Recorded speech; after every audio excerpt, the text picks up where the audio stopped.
My guest on the First Time Storytelling broadcast is Rich Cardona. Rich is a retired Marine Corps aviator, so a fellow Marine who worked at Amazon for 2 years after retiring. But then he decided, you know what? It is time for me to strike out on my own. He now runs a media company that focuses on video marketing and personal branding. Rich is here to share the story of his first time booking an in-person major guest for his podcast, and that was Gary Vee.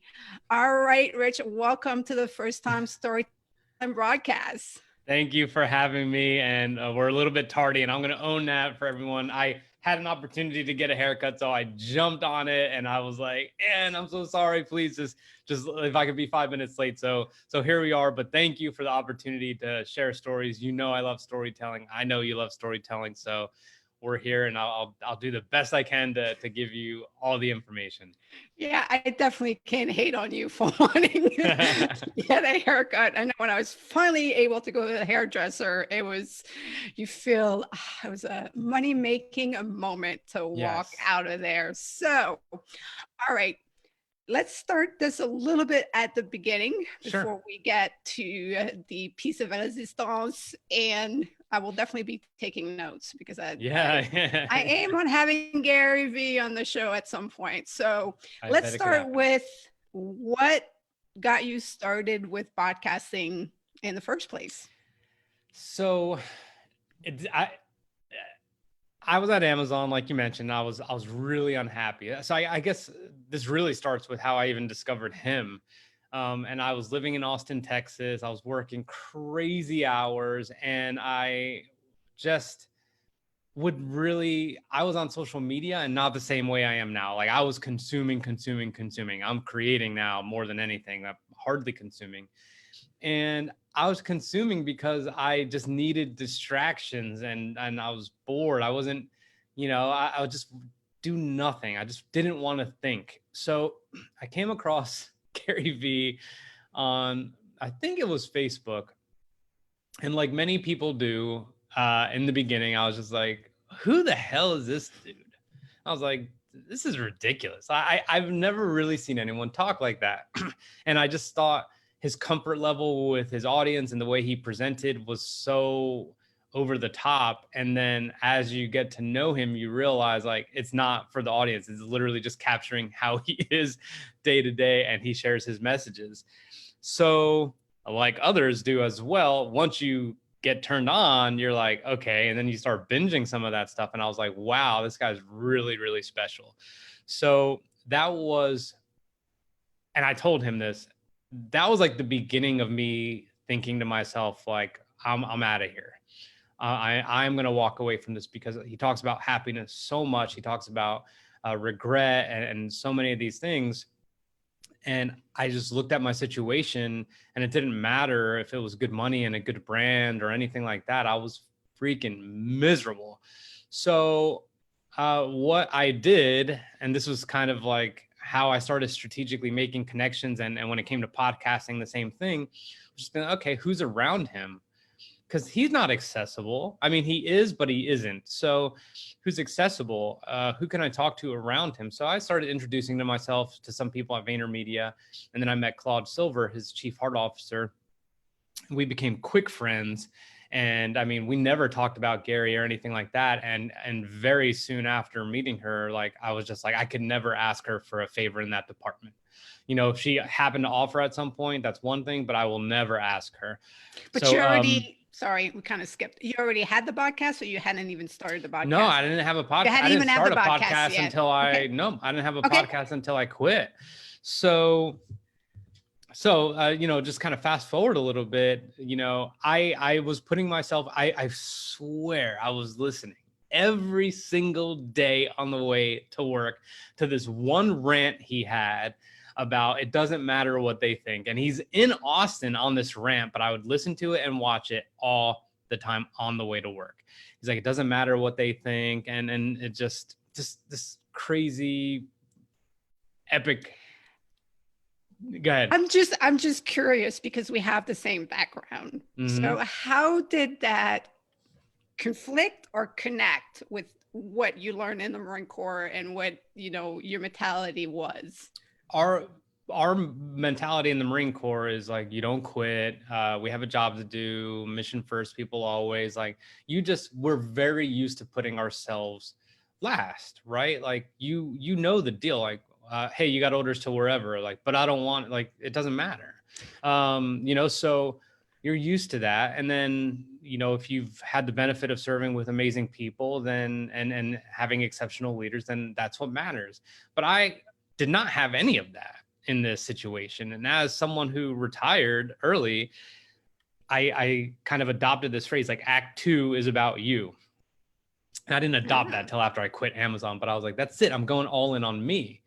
You're doing like what you love right now, and I'm doing what I love right now. And that only happens when you come to that moment where you become fearless about consequences and opinions and everything else, and you just do what you do, and then you become much happier. I mean, I've never been this happy. I'm just thrilled about it. So I don't want to say it conflicted as much as it helped me realize it's okay for me to have a different perspective, and I don't have to save face just because I was a Marine, and I don't need to stick it out. Like, this is not the same thing, and I'm not surrounded by the same people, and I don't think I ever will be again. Yeah. And I love that, because that is such a huge part of making that transition. Like, it's great because you are bringing everything from your military service into the next job and thing that you do. But there's also a breaking point, or there are things that might not line up that you need to, understand. I am in that new place. And I got a little bit off topic, but I think that's a great lesson to get out there. It's hugely relevant. And I mean, it matters. And that's a whole different conversation, but yeah, I mean, I could talk about that stuff for hours, but so I'll slightly fast forward a little bit. Claude had been mentoring me, so to speak. We talk, and she would always just say, you're in the driver's seat more than you think. And I never believed her until I realized, like, this is it. So I, admittedly, Anne, would act out at work. And by act out, I mean, I didn't yell. I didn't do anything crazy. I just took risks. I would be late. I would leave early. I just didn't care. And it just got to the point where my behavior was so out of standard, so to speak, that it was almost like I was inviting myself to get fired. Like, it was, and that was a cowardly kind of move, but I just wasn't sure how to do that, So ultimately, I left, and I think we were on our way out anyway, but I was like, I left. My wife gave me permission to leave, and she's like, all right, like, just figure yourself out. And she had my back all the way.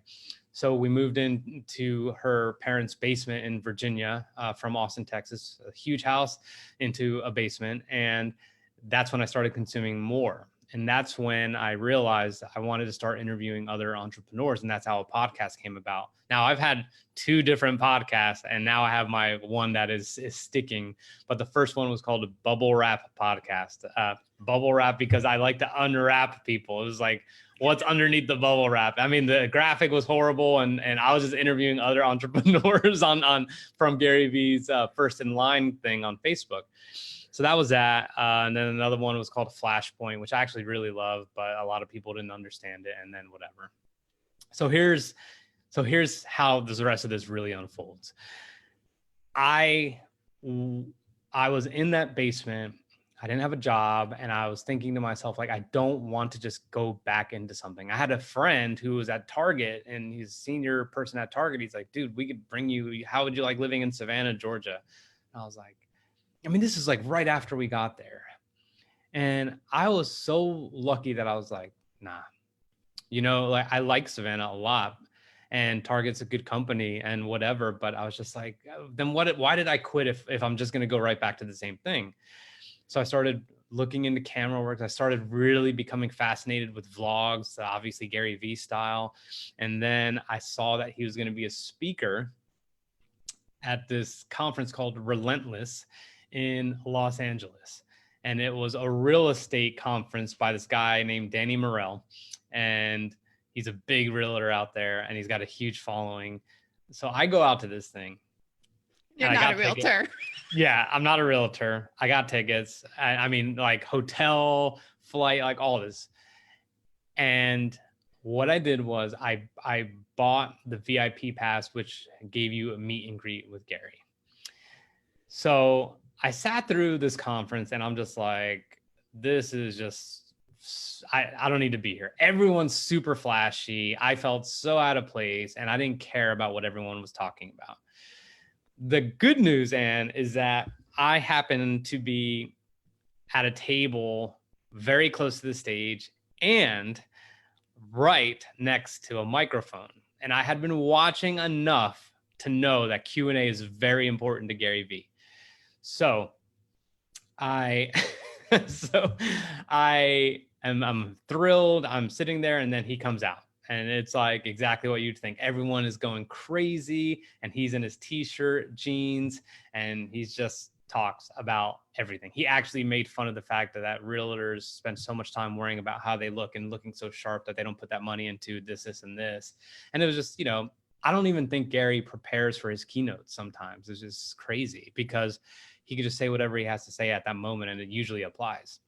So he's like 15 minutes in and I'm like, this is so money. Like the mic is right here. Like could not be better. And he's like, I'm going to wrap up here in about 10 minutes. So, I see there's already a line going and I'm like, what? And I look and there's the reason I thought the microphone was like just to myself was because everyone was kneeling and there was a line like a mile long of people kneeling. Next to the mic that you're planning on using. In front of the microphone that I'm directly next to that I thought I had, got all to myself. So I'm just like, this is ridiculous. So I said to the guy, I'm like, hey man, like I'm right here. And I don't know what it was, but this guy could have said no or whatever, but he's like, okay. He's like, yeah, he's looking up at me because he's kneeling. He's like, okay, whatever. So I'm the first question. And I was like, Gary, and I have it on tape and my voice is shaking. And I'm just like, nice to meet you. You have no idea, how much perspective you've given me, blah, blah, blah, blah, blah. And I told him about a series I wanted to do on veterans, transitioning service members and how important I think they are to the workforce and this and that, and how a lot of people go after veterans the wrong way. So he just basically told me like, you need to email the top 1,000 American companies, probably Republican companies, or I don't know what. And he's like, all those people could use a good win right now. And if you could offer them something like, I will profile veterans in your organizations, or this is what I'll do and I'll do it for free. Then he's like, then you can make your name for yourself and blah, blah, blah. So I had my squadron patch on me and I'd never done this before. I had my squadron patch. Where is it? It's back there somewhere. And I said, I'm a retired Marine aviator. I wanted to just give you this patch. It's my squadron patch. It means everything to me. And he's like, come on up. So went up and he's like, thank you, brother, blah, blah, blah, blah, blah. And I was like, okay. So that was it. So that part ended. I'm like, I can't believe that just happened. And I get to see him next backstage or in this room, this VIP room. So I have this and I clumsily recorded it on my phone. It's like the camera's everywhere. I was going to record it, but there was a line forming for that, but I had the presence of mind to take this other exit and there I was. So there's a security guy. There's Gary back there, D-Rock and a couple other people. And people like kind of like protecting him and making sure no one just gets all up in his business. And I'm like, all right, so what am I going to ask him? What am I going to ask him? And I was like, what the hell should I say? I was like, now, like, even though I had a million questions, nothing was coming to me because I was like, I have no idea how long I have. I'm sure this is going to be a minute or less. So how can I make the most of this? So what I did was I had brought 2 extra patches with me. And as I was walking up to Gary, I gave one to D-Rock. I was like, this is for you. And then I gave another one to Gary. I was like, hey, this is for Claude. She's been mentoring me. And the reason I did that is because now he's got 2 patches in his pocket. So even if he was some disingenuous, who cares person, like he's not going to throw away 2 of them. And now his right-hand woman, who he now knows has been mentoring me and who I've done a little bit of work with, just like practice vlogging, there's no way he wouldn't remember. So I said to him, look, and he said, thank you. I'll get it to her. No problem. And he goes, I remember your question. He goes, I'm serious. This is what you need to do. And he told me like something in like 30 seconds. He's like, I promise you it'll work out. I was like, look, I can't leave my job. I was like, I hate it so bad. But I was like, I have a daughter, I have a house, I have a responsibility. Like, I'm a provider. He goes, I understand that. And he just like, that's all he said. Like, he didn't say, are you afraid of what other people think? He didn't say anything. He just took it in and allowed that to be my reasoning for that moment in time, right then and there. That was it. We got a quick picture, and that was it. That was not how I got him on the podcast. That was my first initial meeting with him, but that was like game changing for me. Like, unbelievably game changing. 24 hours later, I got a picture from Claude, and it's her and Gary, and they're holding the patch. And I was like, what? I was like, that's crazy. So that was June of like 2016, I think, or something like that. And I'll never forget that. So that's the first part. Anything I could answer for you about that first part? No, I love it because one, as you're telling the story, it highlights your journey and the patience of that journey. Like does not at all happen overnight. So let's continue on. Not at all. So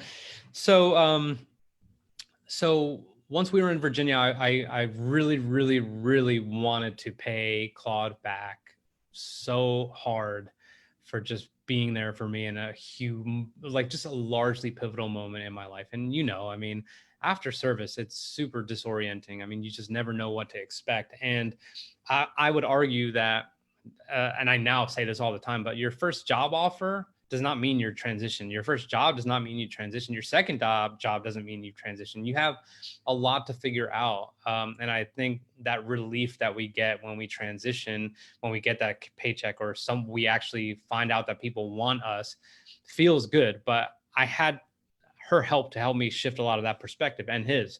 So I wanted to thank her. I went up to New York. I still have yet to meet her. So I met Gary before her. And my wife came with me, and it was awful because we went to VaynerMedia. It was a Friday afternoon, and I had no expectation of meeting Gary or anything. And she's like, let's just go see if he's there. And I'm like, what? So Claude's like walking us over there. He's like, oh yeah, he's got a Jets thing or something. And I was like, okay. I was like, and she's like, you take some pictures in his office. And I was like, this is where it all happens. This is crazy. So we go back. And the reason I say it was awful is because Claude loved talking to my wife. And I was just like, you have changed my life. Yeah. I was like, I like, how do you do that without being rude? So the good news was she had moved this meeting to the end of the day, and we got to talking, and like there was just plenty of extra time we had. So I went up there with one plan, and that was to offer her free video services and just making content for her, because I thought that she deserved to be more visible and all this other stuff. She didn't let me finish and was just like, I trust you. Now, Anne, I have no idea what I'm doing.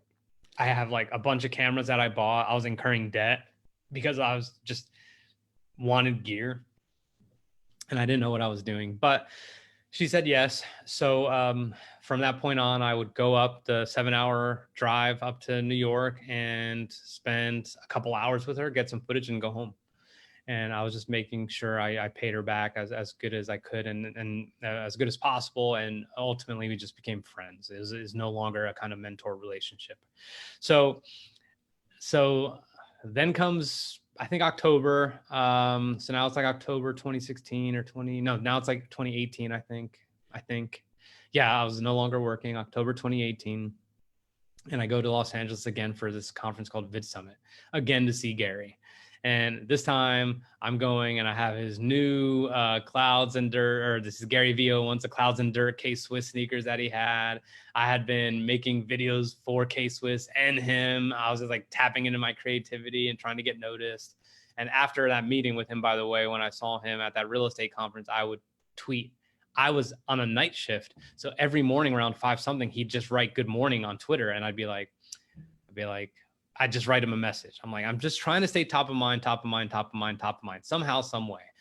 So this conference comes, and I'm like, I'm going to be so ridiculously strategic about asking him a question again. So I did not have a lot of money. Okay. Like, yeah, I have my retirement, and I didn't have many expenses, but I was being stupid buying all this gear.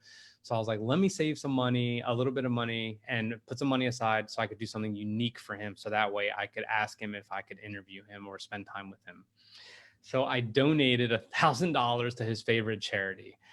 That could have done nothing. And it ultimately probably didn't. But I had done enough homework to see what he cared about. And I was like, I'm going to donate to his charity so I could tell him I did that and give him value up front next time I see him. So we're at this Vid Summit conference. I basically befriended one of the security guys who was managing the microphone. There's multiple microphones. And I'm like, hey, man, like, my name's Rich. Like, when Gary comes up and talks later, like, I got to get that mic. And he's just like, all right, man, I got you. And like, he literally kept his eye on me. And I just like told him, I was like, this is so unbelievably important to me. You have no idea. So I had my camera, I set one up in front of me for when I had an opportunity to ask a question. And then I had my phone so I could record him. And, and there we are. He comes on, he does this thing. It's Q&A time. I'm the second question. And I'm like, hey, Gary, I was like a year and a half ago or however long ago we met. And I was like, and you completely changed my life. And I said, I quit my job at Amazon. I moved into my in-laws' basement. I'm figuring things out. I'm starting a business, starting a podcast, and all this other stuff. And he's like, can we just hold on for a second?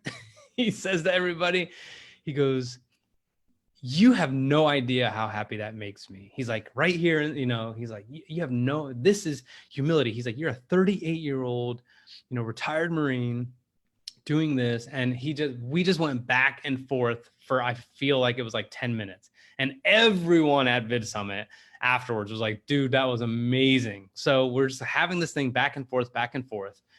And then I said to him, Gary, I want to make sure I get you value. So in my phone right now, I have a screenshot of a donation to Pencils of Promise, in which that donation will help 50 something students. And I was like, that's how I wanted to give you value. If I could spend some time with you at VaynerMedia in the future. He's like, let's do it.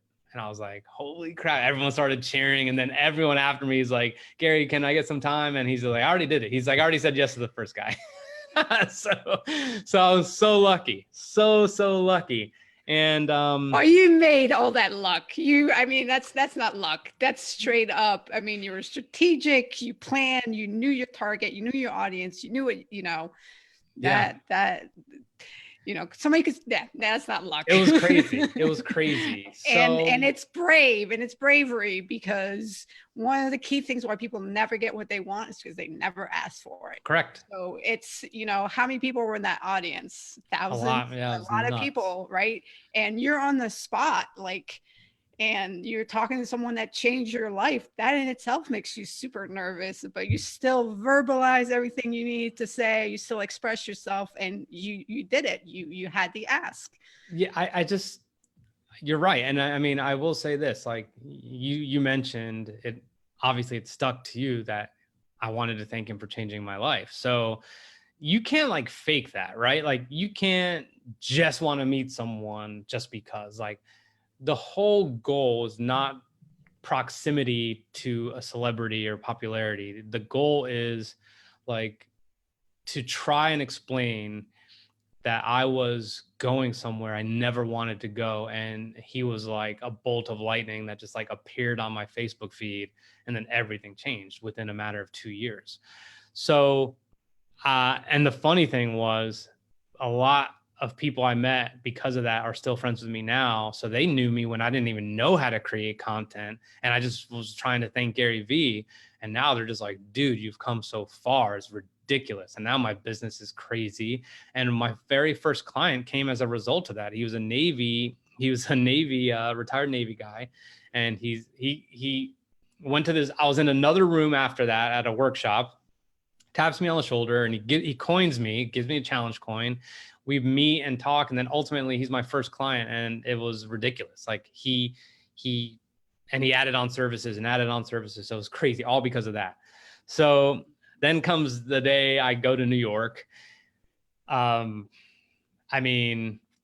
I was like a wreck, like super nervous. I had a camera, you know, on a gorilla pod. I had this, that, and I was just kind of like waiting and waiting and waiting and waiting and waiting. And there I was at VaynerMedia. I got to say hi to Claude really quick. She's like, actually, no, she wasn't there that day.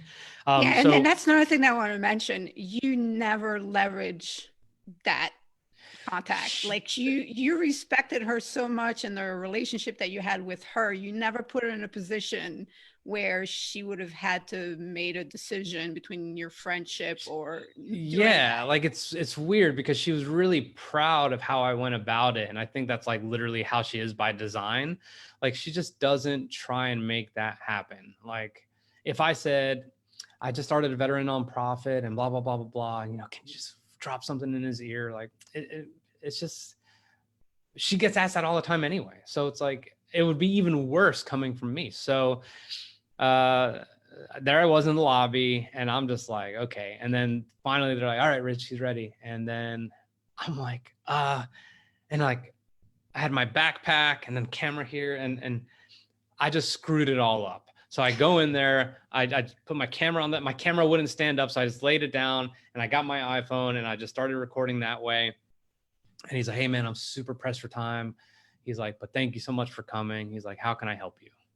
I mean, like, that's the first thing he said. Like, this is an insanely busy human being. And I don't know who you're fond of, but let me think of something like The Rock, for example. Like, love that guy, Jimmy Fallon. I have a feeling like, well, maybe not The Rock, but I some of got the to people. meet The Rock. He's incredible. Yeah, Yes.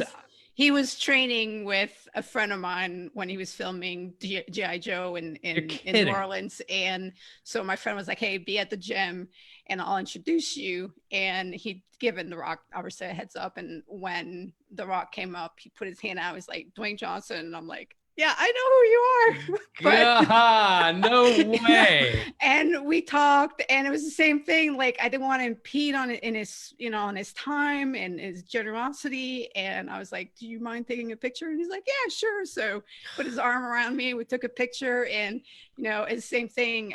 Will Ferrell, I also met when he was in New Orleans filming a movie and I was competing in bodybuilding at the time. And, you know, he actually started talking with me and I'm like, oh, this is so weird. That is crazy. Well, Yes. so then you understand, like when people give you that time and you know they're time poor, it just says a lot about them. But the fact that he led with, how can I help you, was crazy. Mind blowing. Yeah. It was nuts. So this will always be my strategy. And I met him 2 times since this time I'm telling you about right now. I just say thank you. I'm just like, thank you. I'm like, this is what I got going on, blah, blah, blah, blah, blah. And I tell him, and I talk to him about some real personal stuff, you know, and this 5 minutes, I mean, it was probably more than 5 minutes, but it seemed like 5 hours every time I look back on it. And he detected my energy. I mean, and here's the thing. He was fidgeting with a couple of things, but never his phone. Not a single time when we've talked has he ever had his phone out. He was just super present, but this dude has EQ that's like just off the charts. I mean, and it's because he has helped so many people. It obviously usually probably ends up in a space that he's able to coach you on, so to speak. So I forget what it was that I said. I can't believe I'm drawing a blank right now, but it was something along the lines of just starting a new business. And he was just talking about, he could tell I was defensive when I couldn't land new business. He's like, dude, you just got to go pure offense type thing. And he asked me a couple questions and then we talked, and he just like, I was like, my mind was blown up. And I swear, I won't drop an F-bomb here, but I was like, I was like, how did you do that? He's like, I know, it's crazy. He's like, it's my thing. And he was so down to earth. So I was thrilled. We took a picture. I mean, it was just a fascinating experience. So then now my goal is every year around that same time, which is around Veterans Day. And I was scheduled to meet with him on Veterans Day 2019. and it got pushed. So I was like, this is going to be so epic for the podcast that's really stuck. You know, I've shown up there. Oh, here's the other thing I did, which was extremely strategic. You know that I told you that I wanted to see the people around him. So if I'm interviewing people and I'm in a position where I can make some free content, give these people content, I started interviewing everyone around him, the CEO of Vayner Speakers, his chief operating officer, the president of Sasha Group, one of its arms, Claude, obviously I did content for, because that gets back, in my opinion, right? Like I'm still trying to give. Okay. I'm still trying to give. I don't have some stupid fantasy that he's just going to be like, you should work for me or you should hang out with me for an entire day. Like, I don't think like that. I'm just like, hopefully he just sees that I care enough and I've done something for these people as well. And these people have been extraordinary. So Vayner Speakers, the CEO, because of that, he was a great dude. Because of that, it's a long story, but I ended up backstage at this conference back in September, and Sarah Blakely was back there and her husband, Jesse Itzler, and they were about to go on stage. And I was doing some camera work for one of the facilitator of that discussion with them. And there was Zach, the CEO of Vayner Speakers. And I'm like, hey, dude, do you think I could get a picture? And he introduces me. He's like, hey, this is Rich. He's with the Vayner family. And I was like, what? I was like, are you kidding me right now? So it was just, you're right about luck, right? It's not luck. It's just like literally planting seeds. And, you know, little by little, it has helped me. I wouldn't want to say it's like largely helped my business, but it has helped me remain connected to influential people, which matters. But more importantly, I always have a way kind of to get back to Gary and at least just continue to thank him, because I will tell you this, I don't consume a lot of content, but I know on any day I want, if I go to his Instagram or YouTube or whatever, I could go and just kind of get realigned if I'm out of whack with my business. Do you know what I mean? Yeah. That's incredible. That's such a great story, and it expands such a long timeline and hard work and commitment and dedication and giving. Like you were out to give a lot more than you were out to take. And, you know, that's the stuff that Gary teaches. You know, you're implementing his ways. Yeah. To reach to him. And it's like, if anybody, that's validation to his process. Like, hey, using my own process for me works. So, that's a very efficient process. And a lot of people don't want to put in that kind of work. And that's just the biggest thing, the biggest takeaway. If you're listening to this, there's going to be, it's hard work. Like Rich, don't think you're just going to get lucky. It doesn't work that way. You got to put the elbow grease in. And, I kind of have a little bit of a different approach, but it's still a lot of hard work. Like I want to get the level those guys are at. Like I want to share the stage, like tech startup that I'm out to build. I want to change the world with it so that I'm on stage with them, and it's like, where did you come from? Exactly. Like, it's been years. It's like you're quietly in the shadow, just burning both ends of the candle and working so hard to then finally have the opportunity to be up on that stage with them. But then to also understand, like, I know it takes a lot. Like, I'm very grateful you're doing this interview with me. Like, it takes a lot to get guests on your show. Yeah. And I get it. But, I will always carve out, my schedule will always have, if you're just starting out a podcast, I don't care who you are, there's always going to, like, no matter how big I get, there's always going to be time. Of course. It goes to, first come, first serve, but I don't care if you have 5 listeners. I don't care, because your 5 might become 100,000. Like, I don't know what path you're on, but I want to support that. I want to encourage that. It's just, so your journey shows that someone has done that for you. Yeah. I'm still so impressed with Claude. Like, yeah.